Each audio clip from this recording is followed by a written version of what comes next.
game kita yang pertama, first pick dan second pick sangat berpengaruh pastinya karena Onyx sekarang dapetin first picknya Cloud ditutup. Ini yang sempet gue ngobrol juga di belakang. Kalau memang Cloud ini di first pick, ya kenapa gak di base aja? Ya, respect, apalagi mereka juga tidak akan melepaskan Minotaur sebagai salah satu counter dari Claude itu sendiri. Tapi kalau kita melihat adanya Nolan dan juga Joy yang dibuang oleh teman-teman dari RRQ, berarti kan ada kemungkinan malahan melakukan first pick terhadap Kari untuk keluar nantinya di gold lane. Masuk sih. Kita tahu sendiri kalau Skylar sangat-sangat suka sekali juga bermain dengan Kari. Cloud bahkan yang menjadi hero power juga. Oh, Matilda? Matilda terlepaskan, Giboy.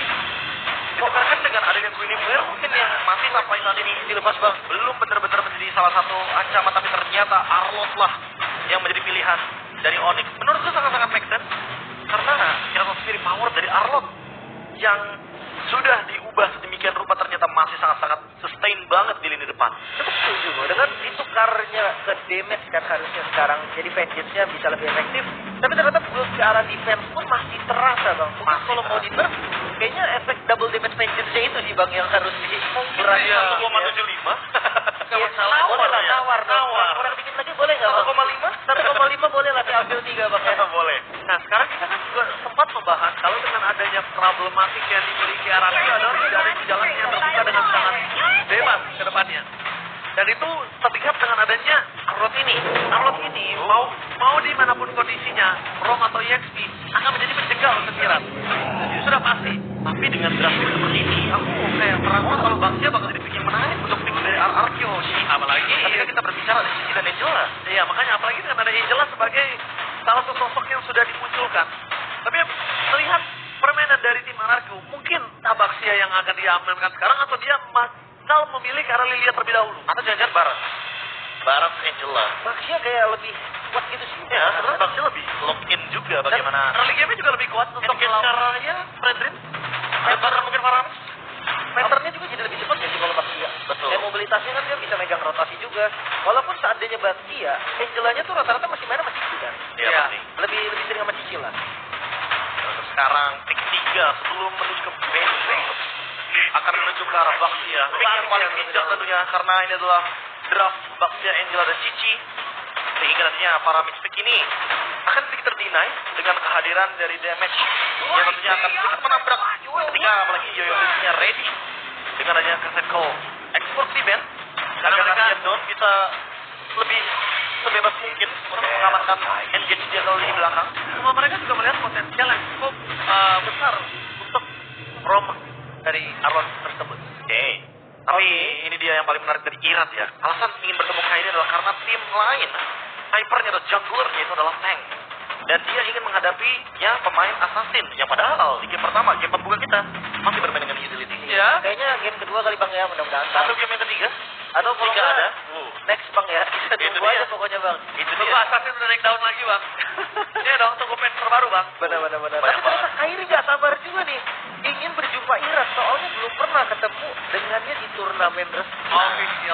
Official turnamen. Ingat ya teman-teman, kalau di stream possible banget buat mereka. Di rank juga masih possible. Di rank possible banget malahan. Karena pasti bakal sama kalau di ranknya. Kalau beda Tapi kayaknya mereka kalau dia nggak possible ketemu tapi wah, mana mereka di bawah. benar juga. Tuh, MPL dan bareng suami Ci.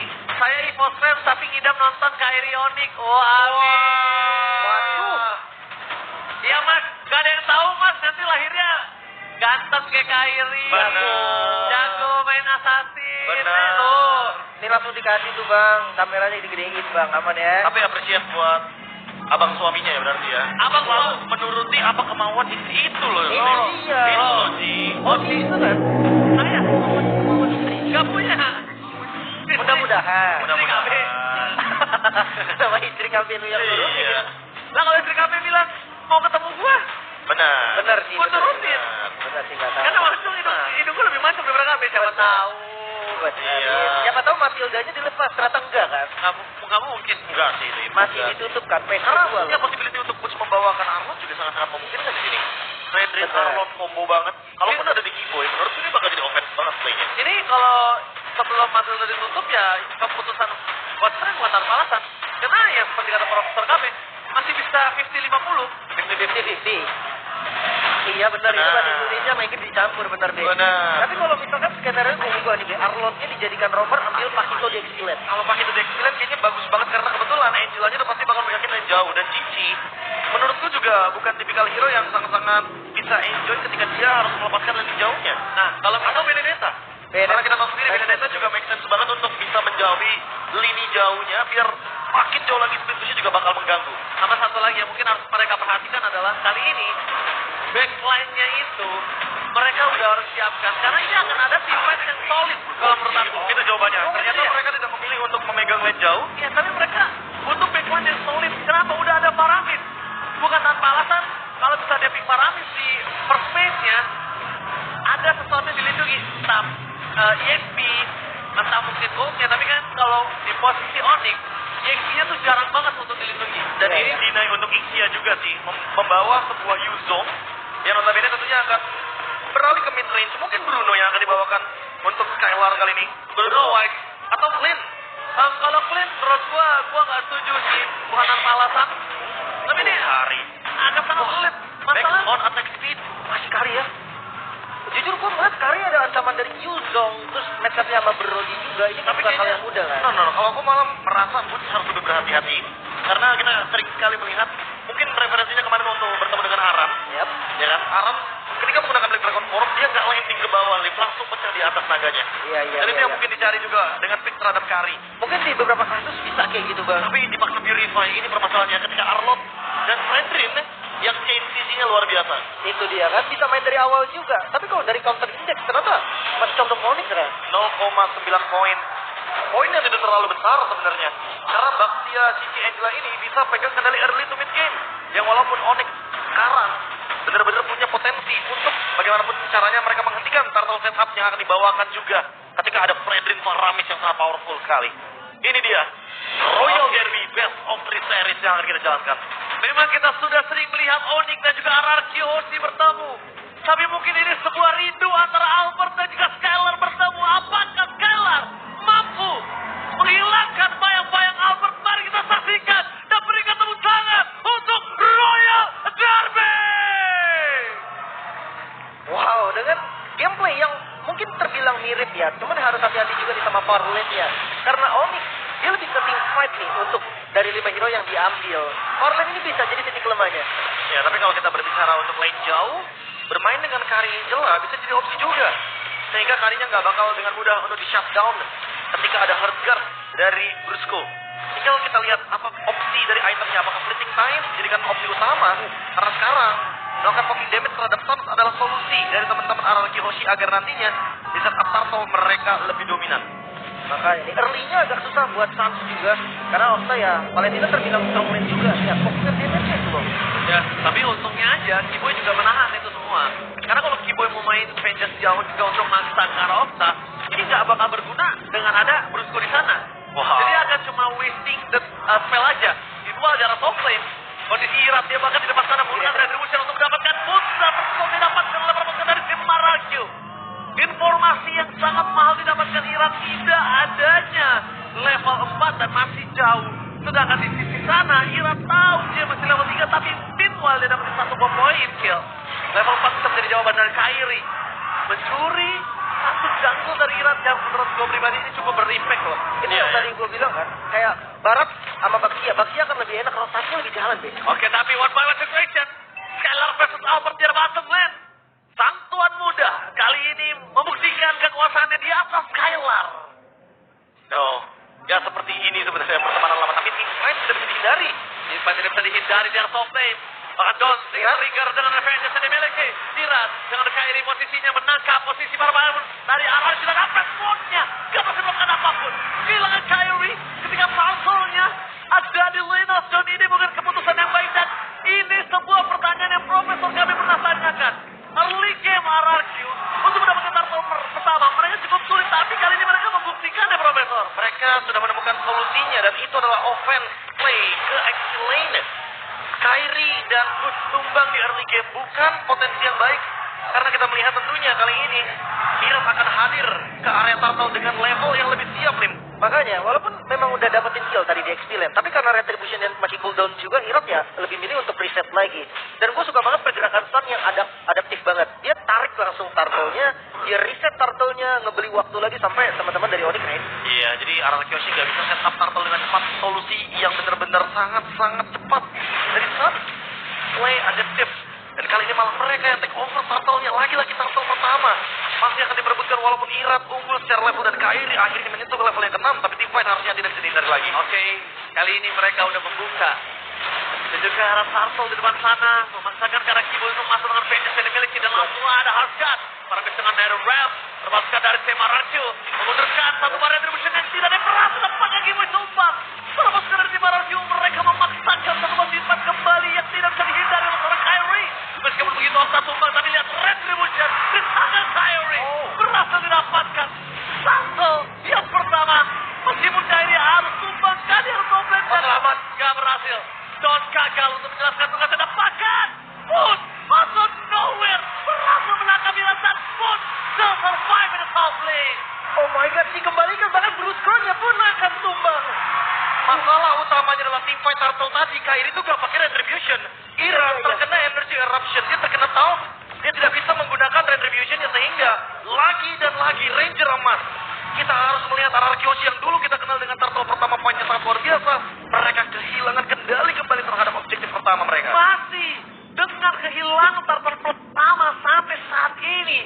Aral Kyoshi kehilangan tariknya. Kehilangan pedang tertajamnya yang mungkin identitas mereka dari dulu, Profesor. Itu selalu jadi identitas utama mereka. Team fight di objektif pertama dan kali ini. Kalau kita melihat dari team fight yang cukup panjang tadi, tidak ada mata yang tidak melihat NetherRealm. Okta dan juga Sans sama-sama melakukan NetherRealm di waktu yang sangat-sangat optimal. Tapi kalau kita lihat sedikit dari emblem, Albert membawakan emblem Assassin, full Rapture dan juga Master Assassin. Dia ingin memenangkan match up 1v1 lawan Skylar yang kebetulan membawakan Festival of Blood dan Fierceness. Ya, Skylar masih bisa bertahan maksimal mungkin. Tapi mungkin Skylar akan lebih berani dan juga pemikirannya dia dengan ada Brusco, dia juga akan cukup aman. Gak mungkin terkena solo pick of arms. Ada Hardcut. Ya, dengan kalkulasi yang mereka miliki. Tapi miscalculate itu bisa merubah segalanya. Dan bahkan di depan sana, masa Ira tertarik ke belakang. Divide pun terjadi. Ada di Rapture mengejar Ira. Tapi dengan adanya Albert yang tidak bisa datang, tidak bisa following up ke arah sana. Harus disengage dari kedua belah pihak. Temponya kembali diturunkan lagi. Mereka bawa farming dulu. Mungkin di turtle kedua ini akan menjadi medan team fight yang bagus untuk mereka. Tapi Onyx selalu menjadi Onyx ya. Mereka ingin melakukan trigger terhadap Brusco dengan ultimate-nya Hardcore. Tapi gak terpicu barusan. Kalau terpicu kelar itu. Itu kalau terpicu udah pasti turtle-nya bakal lebih mudah untuk di-set up. Oke, lihat di atas sana udah ada Dawn yang mencoba untuk megangin kaki seorang T-Boy. Situan Dawn sudah memasuki hasil dengan seorang Brusco. Pun melakukan covering nafas. Dan NetherRealm setelah di-cover dengan Okta. Kondisi saat ini para pasar dari Semararju tidak memiliki apapun dan belakang retribution. Dari Kairi menyelamatkan semuanya. Shutdown pun terjadi. Dengan NetherRealm yang dikeluarkan oleh sosok seorang Sun. Aralju. Mereka kehilangan dua pemain. Dan bahkan tidak mendapatkan turtle. 2,5 poin tertinggal di dalam waktu yang singkat. Bahkan bukan hanya itu, Jimmy Tarot adalah poros utama dari Mobile Legends ini bisa didapatkan juga. Keuntungan banyak ada di tangan Onyx. Itu terlalu sentral soalnya. Kita berbicara soal bagaimana kendali terhadap jungle orange buff dan juga purple buff. Firling yang seperti ini Heptasi sudah dijadikan oleh Albert menuju ke Malefic Roar.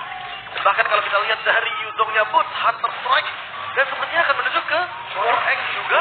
Full damage. Fast banget dong. Mungkin akan berharap kepada Kairi karena Kairi build ke arah Antivirus. Jadi dia bakal lebih sustain dalam team fight. Dan bahkan juga kita melihat cara Arlot ini tidak harus karena dominan pertama. Karena Asas sudah menggunakan Necklace of Duran.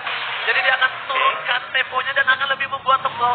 Meanwhile dengan adanya rotasi yang terjadi dari sosok seorang Skylar, dia tahu laningnya kalah. Bayang-bayang Albert masih membayangi dan menghantui Skylar. Oh, tidak seperti ini kawan lama, tidak seperti ini. Tapi lagi dan lagi kita berbicara emblem Ranger Mas. Lim, kita notice tadi, Ichi dari Don, ini kan ke belakang dan targetnya adalah Albert. Sementara Albert membawa Master Assassin perangkap berbahaya. Perangkap Profesor pada saat keluarga sekitar Ira dan all in. All in terjadi ke arah Ira. Aralju, para pasukan lainnya tak mampu untuk maju. Mereka melepaskan Irat. Irat sudah kedua kalinya dia tumbang. Terejam-ejam. Gak bisa di backup juga sih. Kondisinya tadi terlalu out position. Dan kalau seandainya di backup, gue rasa itu malah jadi di punishment tambahan sama Onyx. Iya, bisa jadi buy one get one karena Brusco hadir dengan hard card. Itu akan malah menjadi malapetaka kedua. Ketika kartu aja ini bakal jadi bahaya banget. Astaga, tapi dominasi Onyx ini dahsyat banget sih di awal. Oh, tertarik dia hilang loh. Inner turret bawah juga nggak ada bahkan. Pressure-nya nggak berhenti, Turtle lagi dan lagi di set up down.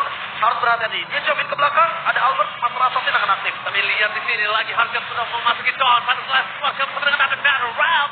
Tapi nampaknya amat dari RRQ. Sehingga tidak ada yang bisa ke-deal David. Di belakang sana perinter sosok seorang Albert. Membuka ini sekarang. Tapi lihat dapat memory. Menghilangkan. Hilang the power of retribution dari sosok tim RRQ. Tidak ada. Mereka harus mundur. Dan lagi-lagi perfect shuttle di tangan sang raja lain. Oke, mundur teratur yang dilakukan oleh RRQ, kehilangan jungle bukan menjadi hal mudah, bahkan dengan keunggulan turtle ini bulat menjadi 5.000 gold. Ini 5.000 gold yang sangat offense dan masih mau dicari loh keuntungan lainnya menuju ke Skylar. Skylar cuma punya Purify di depan sana, masih tertahan begitu saja dari Keyboy. Dengan final slash yang gagal. Tapi itu tidak membuat apa-apa, tidak membuat RRQ lebih kuat sekarang karena 6.000 gold yang kalian bisa bayangkan. Berapa banyak item yang tertinggal? 6.000 gold. Semenjak kita melihat adanya 2 poin kill di RRQ Hoshi di early game, tapi ternyata Turtle-nya terlepaskan begitu saja. Lim, ini kayaknya pressure early game-nya tidak berhenti dari Onyx. Mereka terus lead the goal, bahkan sampai ada hampir 3 pemain di puncak rantai emas dari Gubesco. Makanya top 3-nya loh, walaupun Skylar sekarang udah mulai ya menyalip nih sedikit demi sedikit, tapi hanya sekarang perbedaan Don aja nih. Don sama Boots yang sama-sama XP dan itu terpaut 1.000 gold. Gak usah itu. Lihat bagaimana gold dari Irat dan Keyboy. Bahkan Keyboy goldnya lebih tinggi daripada Irat. Iya. Menandakan kalau seandainya hampir semua lini dari RRQ Hoshi dikalahkan semuanya. Bahkan itu levelnya juga jauh sih ini. Jadi retributionnya bakal berpengaruh banget. Tapi untuk winning conditionnya sendiri nih, Be, untuk RRQ, Farlane ini belum jalan nih, Be. Dan Farlane-nya terlalu beresiko, Lim. Kalau seandainya Skylar berjalan bersama dengan Brusco, berdua, let's say itu berdua untuk pegangin lane jauh, untuk clear dengan cepat. Masalahnya Kari atau bahkan Cici bukan tipe yang clear wave-nya cepat. Kalau menugaskan Valentina atau Okta untuk hadir, artinya nggak bakal ada Netherrealm dalam tim fight paksa. Wow, tapi lihat. Wow. Audience prediction Royal Derby memang RRQ Kingdom keras sekali untuk voting kali ini. Sobat Onyx juga nggak mau kalah. Tapi dalam kondisi saat ini, Sans tertinggal seorang diri, Flicker coba untuk menarik Dawn. For defensif, the best thing yang bisa dilakukan, Profesor. Wow. Sans berada di lini depan bukan tanpa alasan, karena dia malah bisa menjadi pemicu tim fight besar. Apalagi dia belum tumbang sama sekali, stack-nya 40. Sekalipun tumbang paling cuma 3 detik. Ya, tapi itu informasi yang lumayan penting juga kan, nggak ada flicker buat Sans itu bisa menjadi satu senjata juga. Tapi sepertinya kalau dilihat dari defensifnya RRQ, mereka masih kekurangan untuk clear wave ini nih, dan mungkin memilih ngelepas slot ini adalah momen yang terbaik untuk mereka karena perbedaan bola ini mengerikan loh. Dan terlalu jauh. Kalau seandainya RRQ Hoshi ingin mencoba untuk menabrak ke dalam area dari Lord-nya, Onyx langsung melakukan counter setup. Itu kayaknya nggak 7.000 sih, Lim. Itu bisa 9.000, 10.000. 10.000. Gapnya pasti bakal lebih jauh lagi dan RRQ Hoshi akan ketinggalan. Makin sulit untuk mengejar hal tersebut. Dan kenapa ya? Ini winning condition jadi agak sedikit berbeda. Bermain di high ground kayaknya bukan jadi solusi juga. Karena rata-rata single target yang dimainkan sama RRQ Hoshi membuat area of effect dari Onyx jadi lebih leluasa di area high ground. Yes, ternyata bayang-bayang seorang bayi alien itu cukup seram ya. Cukup horror. Dan mungkin masih ada di sini. Ya, menghantui para pasukan dari tim RRQ. Lebih tepatnya Skylar. Kita bahkan melihat di sini Skylar dengan seluruh kemampuan yang dilakukan atas bawah kiri kanan depan belakang, tapi memang mobilitasnya tidak cepat Cloud. Dan dengan konsep game yang dimiliki dari seorang Keyboy hanya untuk menggerak, mentakut-takuti lawan. Dan bahkan dengan Lord yang belum memiliki rage, kali ini mereka sudah berhasil mendapatkan death turret, Lim. Ini udah untung sih sebenarnya. Jauh. Lord pertama loh ini, walaupun dia cuma dapetin 1 kan, tapi pokingan damage dari Sam. Lihat, perhatikan pokingan damage dari Sam. Ini bisa memukul mundur bahkan Irat sekalipun, Be. Satu. Ghost Butler loh. Lihat di atas. Luar biasa. Dan apa pun bakal ditabrak lagi. Ini masih itu super wave minion. Ini bahkan triggernya. Ini adalah trigger tipe yang akan coba dilakukan oleh para pasukan dari tim Onyx kalau RRQ coba melawan. Kalau dia nggak coba melawan, dia akan dapatkan turretnya. Tapi kalau melawan, ini akan timpat besar. Kalau nggak dilawan ya bakal dipuk terus sama Sans. Dia bakal enjoy banget untuk memainkan Ghost Butler-nya. Dan itu yang akan mengancam kehadiran dari Okta. Karena Okta juga dibutuhkan dalam tim fight besar. Tapi gue lihat gerakannya Skylar ini memang definisi kari semi-tank ya. Ya. Dia harus ada di depan dikit-dikit nih, karena dia punya badan dan nggak boleh terlalu takut. Nah itu yang dilakukan Skylar, karena dia sempat ngelawan balik, Be, walaupun memang belum terlalu takut. Oh, Bull. Langsung ada hantaman berat kumpul mencegah belakang. Mencoba